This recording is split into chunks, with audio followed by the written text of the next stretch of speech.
A few months ago, I overdid myself, and I fell down again, but God brought me back up. So, praise God. So,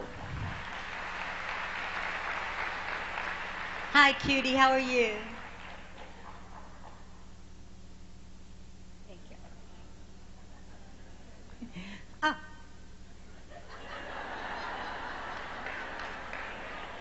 I hope it's in color.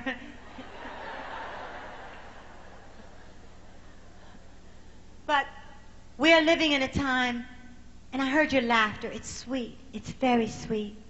It's lovely. You must laugh. You must smile. You must be happy.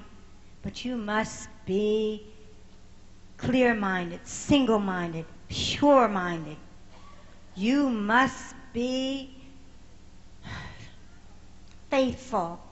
You must be willing to do everything that's asked of you. That's why you must go through that Bible and see all the things that are asked of you and do as much as you can.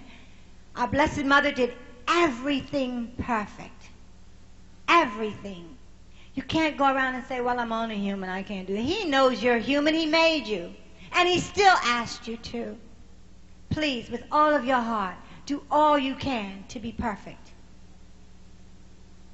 I don't know what God is going to ask of me for my future, but I hope he gives me so much work. I feel like Mother Teresa, who's my hero, one of my heroes. I feel like her. She said, the doctor said to her, well, you know, you're not well. You may have to go into a hospital. You have to rest more, your heart.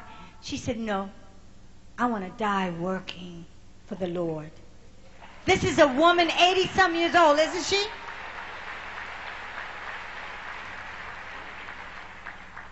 You know, we do have it too easy. We go to church, we come home, we worry about what we're going to wear, you know, whatever. And there's a couple other occasions we go to, but we must go to Holy Hour.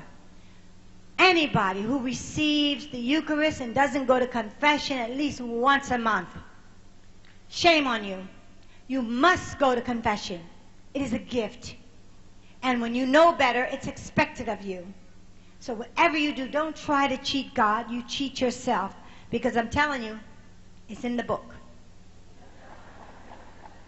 He's going to flip those pages and say you were fully aware that you were wrong and you did it anyway. That's belligerent. Don't treat me that way. Go to confession and bring your children. And the other thing that seems to come across my mind is this. We have to go beyond what you see.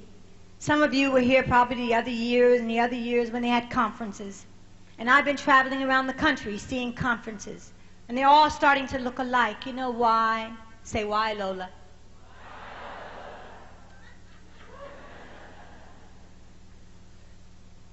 Because I don't see the flower garden.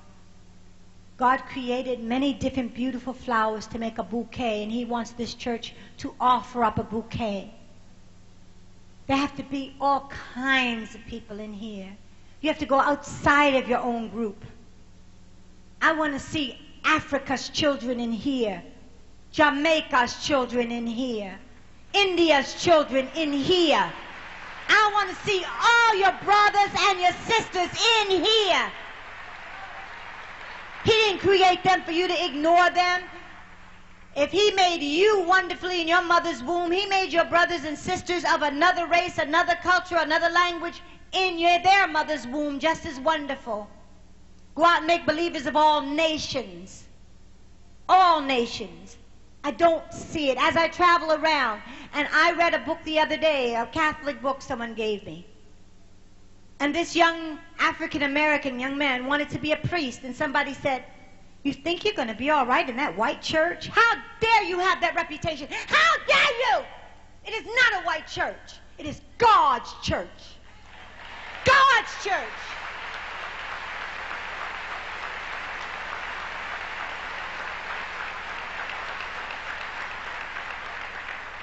You must unwhite this church. You want to know why it's falling and it's not growing? Because all of God's children aren't coming. They've got to come. And you know if they're not coming here, they're lost.